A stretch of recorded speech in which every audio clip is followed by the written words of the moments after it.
All right, guys, so in this one, I want to talk to you about how do you deal with negative people, negative Nellies, those people that are discouraging you all the time. Or maybe you run into someone and they're just talking smack and they're not really encouraging your dreams. They're not really kind of pushing you forward on what you want to do. You're going to have that. How do you deal with people like that in your life? I want to give you 5 strategies that once you kind of put these into play in your mind, you're going to be able to deal with anyone that comes your way that's negative about one of your dreams, negative about your ideas, negative about something you said to them. Let's squash that finally. So, number 1, realize that just because they're related to you, that doesn't mean that they're related to your dreams. Just because they're your friends, that doesn't mean that they're focused on your dreams. Just because they're your acquaintance or you know them, that doesn't mean that they believe in what you're doing. And that's okay. They don't have to. You see, we have to stop holding this expectation that other people are going to believe in our dreams. You see, your dreams were sowed into your heart, into your soul, for you to form a stronger bond with them.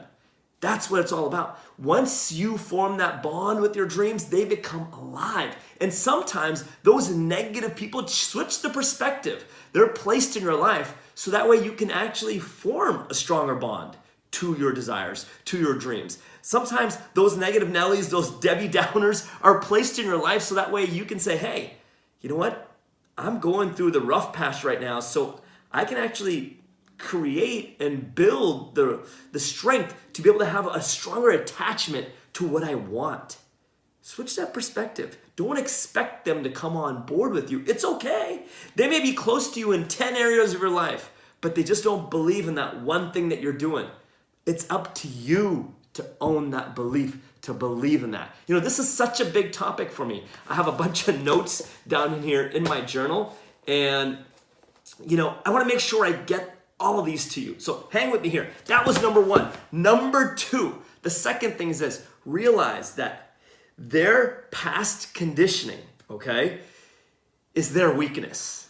That's not your adopted belief. Their past conditioning is their weakness. It's not your adopted belief. You see, just because someone has these limitations in their head for themselves, and that's what they are. When someone gives you, or anyone throws a limitation at you, it's really limitation for themselves.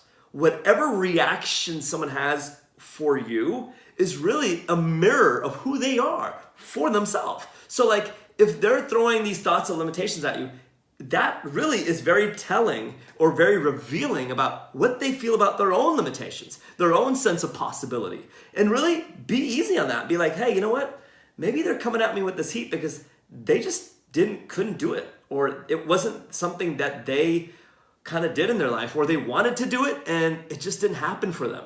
And I'm not going to judge them for that, but I'm going to realize I'm going to file this conversation in that place where it says, hey, just because it didn't happen for you, that doesn't mean it's not going to happen for me. Just because you had thoughts of limitations around what you wanted to do, that doesn't mean that those have to be my adopted beliefs. You see, this sense of limitation is a conditioned weakness. People condition it into their psychology. They start thinking of these thoughts of limitation. They condition it in, and then they repetitively think of this, and then they impose those conditioned weaknesses on you. So when you present your dream, you present your thoughts, you present that idea, you present that new dream of yours, and then they squash it. You know what? It's because they're superimposing their weaknesses, their sense of, hey, it didn't happen for me, onto you. And sometimes they can disguise that in the sense of, hey, I'm looking out for you. Or, hey, you know what? I just want to make sure you don't make that same mistake. I get that. It's important to learn from other people's experiences, but also you have a dream that's sowed in your heart, in your soul. You have that obligation to yourself to follow that. And that means you have to say, hey, I'm going to get people out there that don't necessarily believe in the vision. That's okay. I don't really expect them to. And that's what brings me to number 3, which is, hey, you got to realize, what's your definition? Where are you going to define success for yourself? Does success for you mean, hey, you know what? this is the outcome I achieved. Does success for you mean that you're chasing your dreams? Does success in your life mean that, hey, you're actually doing what you want to do regardless of the outcomes? For me, success is, hey, I'm on my own path. I'm doing what I want to do. I'm not doing what someone or society has forced or pushed me to do. It's something that I enjoy doing, that it's fulfilling me. It's my natural pull. It's that tendency to say, hey, I'm naturally kind of pulled towards this and I'm doing this. And that lights me up when I'm able to contribute and give on that level. Now, that may be the same thing for you. What are you naturally pulled towards? Have you defined that? Have you defined what good feels for you? If you're saying good or success or, fulfillment for you is the approval from someone else, you're on a slippery surface because you can never control someone else's outcome or their reaction, right? You can control your reaction and how you feel. So define what is success in this endeavor or this conversation or this relationship, or what does success mean for you in this context? Once you figure that out, then it doesn't matter if you meet someone that's being negative because it's not about you. It's solely about them. It's their conditioned weaknesses. It's the fact that they see limitation rather than possibility. And for you, you know that, hey, it's okay. This situation is great for me to get stronger to the bond of my dreams. I need to form that bond with my dreams. And this situation is serving me to do that. So that's number 3. You got to define what success in any area means for you. If you don't do that, you will work into someone else's definition of what success is when it comes to, talking about your dreams, when it comes to that idea you had. And then they're going to shoot the dart and say, hey, you can't do this, or that doesn't sound right, or you're not capable, or you're not talented enough. You know what? BS. I call fake on that because it's not true. What's true is what your definition of what you want to do is. Make sense? Number 4, also realize that be mindful about who you go across and just expressing your dreams to. I totally believe that it's great to be transparent and open and express your dreams to those around you, but you also realize that everybody has different personalities. Some people are just going to be coming from a negative place. They're going to be coming from their place of limitation. And that's okay. I'm not judging that. Because they're coming from that place, this conversation is not really relevant between us. I'm not going to be having that conversation with them because they're not really coming from that same place where they're able to see that, hey, they're not prioritizing flying. Maybe they're prioritizing limitation. And if that's the sense you get, it's okay to be a little bit more directed towards what you reveal to those people. You don't want to always come from that place of, hey, I'm just open about everything and that's great. There's no problem with that, but everybody has different personalities. It's okay to hold back certain things about what you want to do to people that that are not at the place in their life right now to support you. That's okay. That's okay.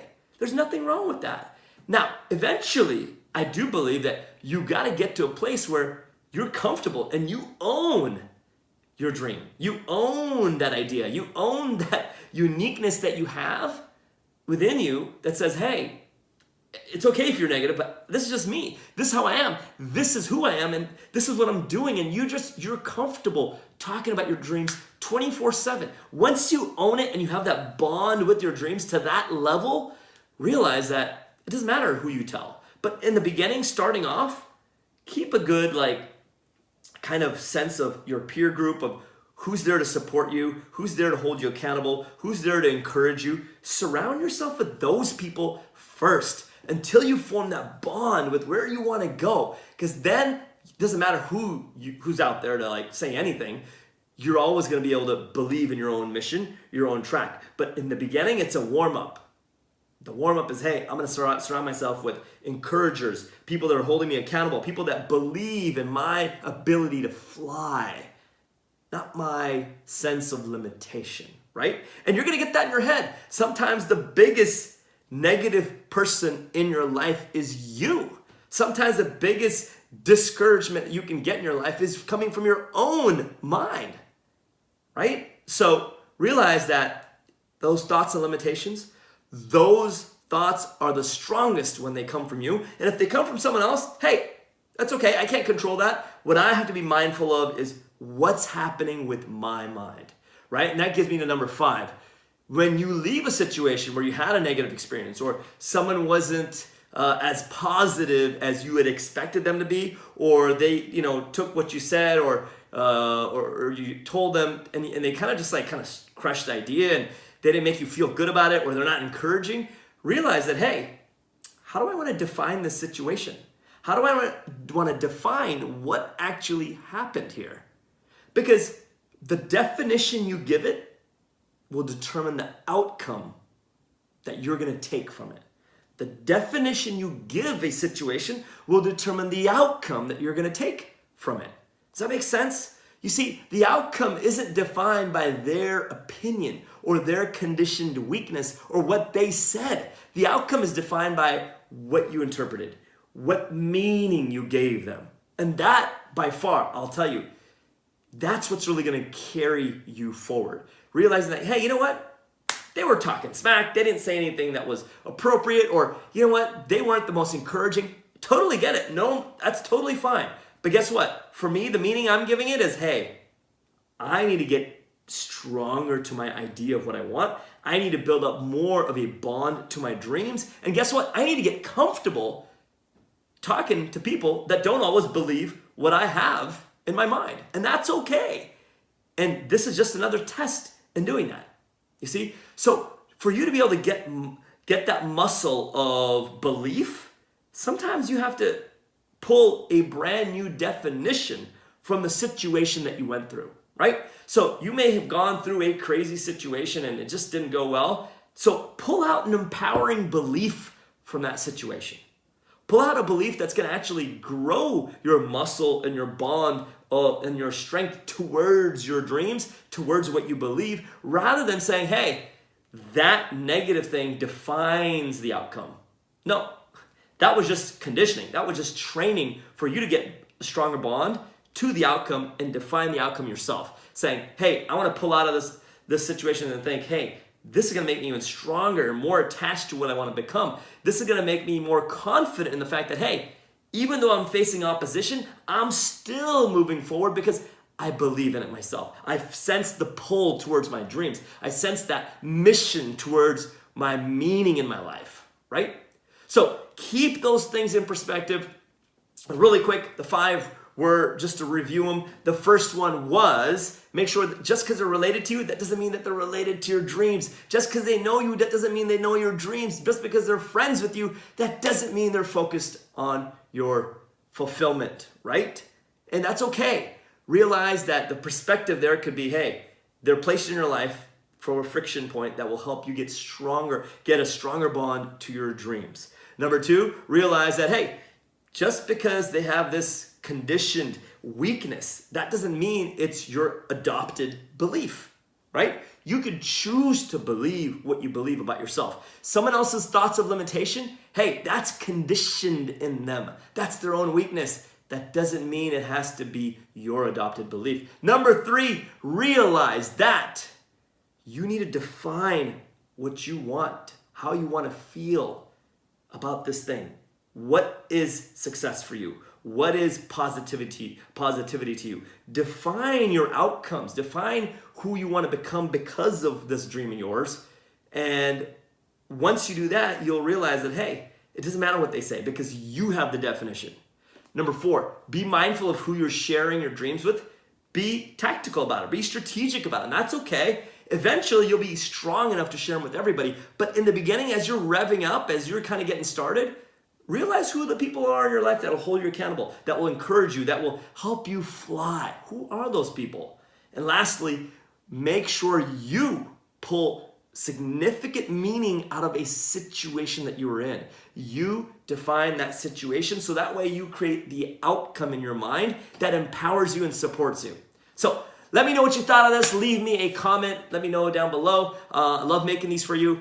Hope this helped. And next time you're in that negative situation, run through some of these things. You'll see that it'll make a massive difference in where you land, in your mind, in your outcome, in your destination, in your journey. I will see you on the next one. As always, live inspired.